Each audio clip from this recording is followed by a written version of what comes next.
नमस्ते बच्चों, आज हम पाठ 6 पढ़ेंगे। पाठ 6 का नाम है शुचिता निष्फला नहीं। ईमानदारी कभी भी असफलता प्राप्त नहीं करती। ईमानदारी से हमेशा सफलता प्राप्त होती है। ईमानदारी का परिणाम हमेशा अच्छा होता है। तो इस पाठ में दो फ्रेंड्स बातें करती हैं और वो एक ईमानदारी के बारे में कहानी सुनाती हैं। इस पाठ में कत्वतु प्रत्यय का प्रयोग किया है। इससे पहले हमने कत्वा और तुमन प्रत्यय पढ़ी थी। तो एक बार फिर मैं आपको बता देती हूँ। प्रत्यय जो है वे शब्दांश हैं जो शब्दों के बाद जुड़कर नए शब्दों का निर्माण करती हैं या नए शब्द बनाती हैं। ऐसे कई प्रत्यय हैं। तो इस पाठ में कत्वतु प्रत्यय का प्रयोग हुआ है। कत्वतु प्रत्यय जो है वो भूतकाल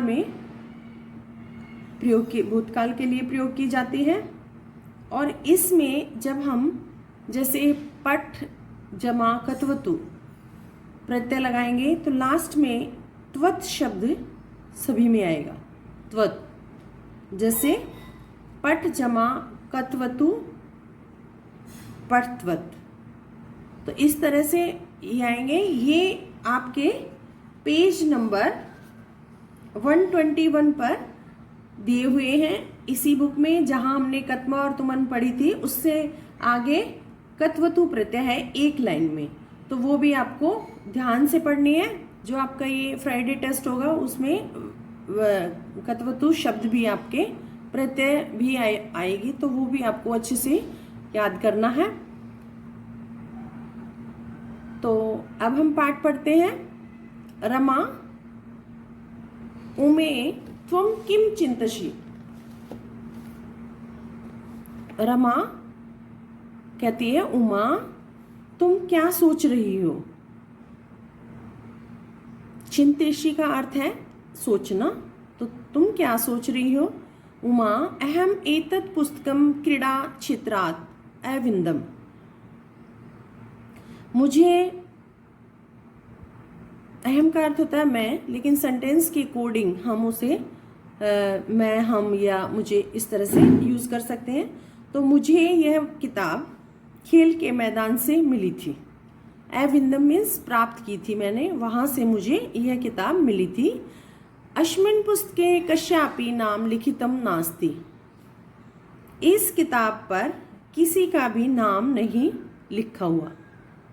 इस किताब पर किसी का नाम नहीं लिखा हुआ। यस्य एतत् पुस्तकम अस्ति स अस्मिन् विषये चिन्तातुरः भवेत् यतो हि एतत् बहुमूल्यं पुस्तकम अस्ति। जिसकी, यस्य का अर्थ है जिसकी, एतत् यह पुस्तक है, वह इसके विषय में, अस्मिन इसके विषय में यानी कि पुस्तक के विषय में चिंतित होगा, जो भी है, होगा या होगी, क्योंकि यह बहुत कीमती पुस्तक है। यह तो ही का अर्थ है क्योंकि यह बहुत कीमती पुस्तक है। उसके बाद रमा त्वं कथम चिंतसि। तुम क्यों चिंतित हो। जिसकी पुस्तक खो गई है, चलो मान लिया वह चिंतित है, लेकिन तुम क्यों चिंतित हो। तुम्हें तो पुस्तक मिली है। त्वं एतत् पुस्तकं स्वं पठ्वा पुस्तकालये यच्छ। तुम इस किताब को स्वयं अपने आप पढ़ो। वा का अर्थ है अथवा या, पुस्तकालय में दे दो। यच का अर्थ है देना। उमा नहीं अहम एतत् पुस्तकं प्रधानाचार्याय दास्यामि येन से प्रार्थना सभायां सर्वान् छात्रान् पृष्ट्वा तस्मै दास्यति यस्य इदं पुस्तकमस्ति यतो हि शुचिता कदापि न परिहर्तव्या। तो वह कहती है कि नहीं, मैं यह पुस्तक प्रधानाचार्य को दूंगी। दास्यामि शब्द लिट लकार में है, तो लिट लकार जो है वो भविष्य काल के लिए प्रयोग किया जाता है। तो मैं यह पुस्तक प्रधानाचार्य को दूंगी, ये जिससे वह प्रार्थना सभा में सभी विद्यार्थियों से प्रश्न पूछकर तस्मै उसे दास्यति दे देंगे, यस्य जिसकी इदम यह पुस्तक है, ये तो ही क्योंकि ईमानदारी कभी भी नहीं छोड़नी चाहिए। परिहर्तव्य छोड़ना, तो ईमानदारी हमें कभी भी नहीं छोड़नी चाहिए। चाहे हमें किसी का कितना ही कीमती सामान क्यों न मिल जाए, लेकिन हमें हमेशा ईमानदार बने रहना चाहिए। एतद् अंतर्गत्या अन्या कथाया अहम एवं शिक्षितवती।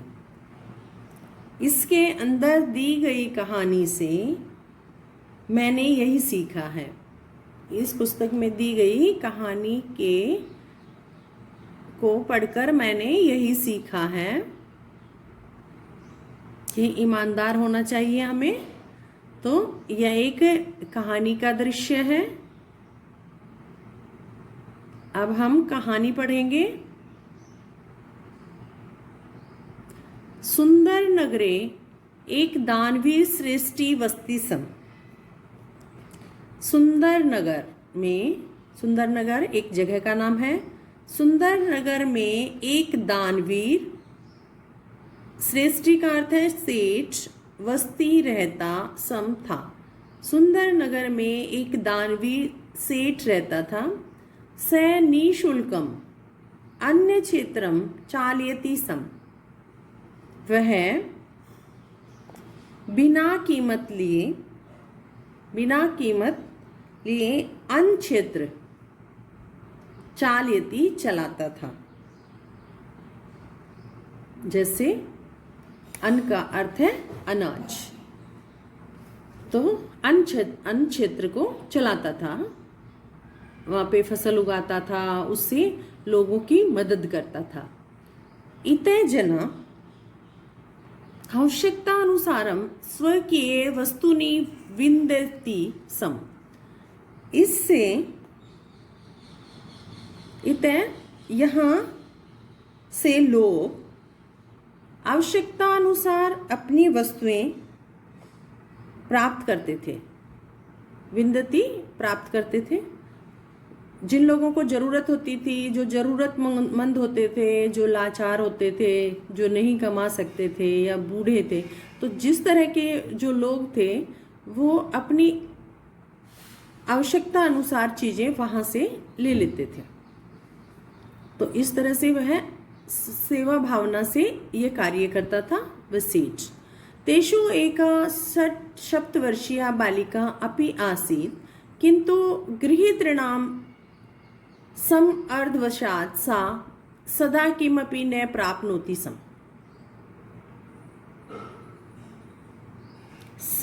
अर्धवशात् भीड़ के कारण का अर्धवशात का अर्थ है भीड़ के कारण। भीड़ के कारण वह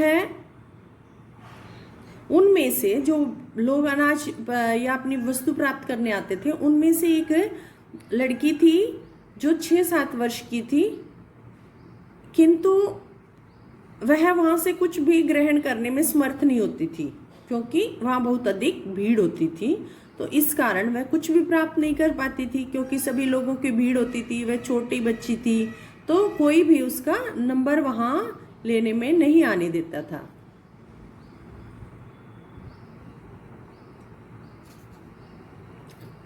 श्रेष्ठी ताम अपश्यत, सेठ ने उसको देखा। स तस्या इमाम् अशक्ततां दृष्ट्वा एकं विशिष्टं स्थूलमोदकं सर्वेभ्यः विवरणानन्तरं तस्य दत्तवान्। वह कौन है यहाँ? सेठ। तो स शब्द का प्रयोग वह होगा, लेकिन इस वाक्य के अनुसार हम उन्होंने शब्द का प्रयोग करेंगे। उन्होंने उसकी इस असमर्थता को, अशक्तता, असमर्थता, असमर्थता का अर्थ होता है जो उस चीज को या उस किसी भी कार्य को करने में समर्थ न हो, को देखकर उसको सबको बांटने के बाद एक विशेष स्थूलतम मोटा मोदकम लड्डू उसे दे देता है। किसे? उस छोटी बालिका को। गृहं गत्वा बालिका तम मोदकम मात्रे अयच्छत। घर जाकर बालिका ने उस लड्डू को माता को दे दिया। मोदके त्रोटेन सा तस्मिन् एकं स्वर्ण अंगुलीयकं प्राप्नोत्। तस्य विकरणेन तस्य संपूर्णा अपि दृढ़ता दूरे भवितुम शक्नोति सम। मोदक तोड़ने से, लड्डू तोड़ने से वह उसमें से एक सोने की अंगूठी प्राप्त करती है, उसमें से एक सोने की अंगूठी निकलती है। तस्य विकरेण, उसको बेचने से, विकरेण का अर्थ है बेचने से, उसकी संपूर्ण सारी गरीबी भी दूर हो सकती थी। किंतु कदाचित प्रमादेन तद अस्मिन् आयातं स्यात् इति विचिन्त्य माता सद्य एव प्रावर्तितुं पुत्रीं श्रेष्ठिनः पार्श्वे प्रेषितवती। प्रमादेन का अर्थ है भूल से, पार्श्वे का अर्थ है पास में या समीप में। किंतु कभी भूल से यह इसमें आई तो, मतलब यह बात उसके दिमाग में आई तो ऐसा सोचकर माता ने शीघ्र ही उसे लौटाने के लिए पुत्री को सेठ के पास भेज दिया। माता ने सोचा कि कभी उस बच्ची के दिमाग में यह बात ना आ जाए कि मैं इसको ले लूं या कुछ भी ऐसा न हो, तो उसने तभी उसको कहा कि यह तुम सेठ के पास, उस लड़की को सेठ के पास भेजा। पुत्री श्रेष्ठिन पार्श्वे प्रेषितवती, और बेटी इससे खुश होकर सेठ के पुत्री जो है, बेटी है उनकी, वो सेठ के पास चली जाती है। अनेन संतुष्ट श्रेष्ठी पुत्र्या सह तत् गृहम अगच्छत। उससे संतुष्ट होकर सेठ पुत्री के साथ, उस बेटी के साथ उसके घर गया। सेठ को बहुत अच्छी लगी उस बच्ची की ये बात, तो वह बहुत खुश हो गया और उसकी इच्छा हुई कि मैं इसकी माँ से जरूर मिलूं। तत्र तस्या मातु सुचितया प्रभावित भूत्वा से तस्या बालिकाया शिक्षात आरंभ विवाह पर्यंतम सर्वम भारम स्वयं गृहीतवान। सेठ ने कहा कि उस कि माता की जो ईमानदारी थी उससे वो बहुत प्रभावित हुआ, और उसने उस बालिका का, क्योंकि वह बहुत गरीब थी, उस बच्ची की पढ़ाई से लेकर और शादी तक का सारा कार्यभार अपने आप ने ग्रहण किया कि मैं इसको पूरी जिम्मेदारी सेठ ने उठा ली। तस्या मातु अपि समुचितां भरण पोषण व्यवस्थां कृत्वा स्वकीयां विशाल हृदयताम् एव प्रमाणितवान्। और उसकी माता के भरण पोषण की उचित व्यवस्था, यानी कि उसके देखभाल की जो चीज़ों की उसको ज़रूरत है, वह सब चीज़ें वही व्यवस्था करेगा। और उसने ये सब चीज़ें करके कहकर उसने अपने मन को विशाल हृदय को प्रमाणित किया कि वह इस तरह का सेठ है। तो ईमानदार होना बहुत अच्छी बात है, हमें हमेशा ईमानदारी से रहना चाहिए। ईमानदारी का हमेशा अच्छा ही नतीजा होता है, क्योंकि देखो वह बच्ची सिर्फ उस अंगूठी को बेचकर, उसकी माँ और वह बच्ची अंगूठी को बेचकर कुछ ही पैसे प्राप्त कर सकते थे, लेकिन उसको इनाम के तौर पर एक बहुत बड़ी राशि मिली, यानी कि उसके विवाह तक का पूरा कार्यभार जो है सेठ ने संभाल लिया। और ईमानदारी, तो चाहे मनुष्य गरीब है लेकिन उसे ईमानदार रहना चाहिए। ईमानदारी मनुष्य का एक गहना है, तो हमें उसे अपने जीवन में धारण करना चाहिए। तो ये थी हमारी स्टोरी। और अब हमारे कुछ प्रत्यय शब्द हैं, उन शब्दों को भी हम पढ़ेंगे, वो हमारे पेपर में आएंगे। तो वो शब्द मैं एक बार आपको रीड आउट कर देती हूँ, आप उन सभी शब्दों को याद करेंगे। पेज नंबर 121 पे है वो शब्द, और जो आपने कत्वता तुमुन प्रत्यय पढ़ी थी उसी से आगे है वो कत्वतु प्रत्यय। तो जैसे पठ जमा कत्वतु तो पठित्वत, गम जमा कत्वतु गत्वत, लिख जमा कत्वतु लिखित्वत। सभी के अंत में त्वत शब्द का प्रयोग होगा।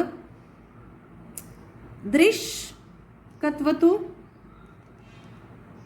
दृष्टवत, बीच बीच में से बोल रही हूं मैं। वश कत्वतु उषित्वत, आपको ये सारे याद करने हैं।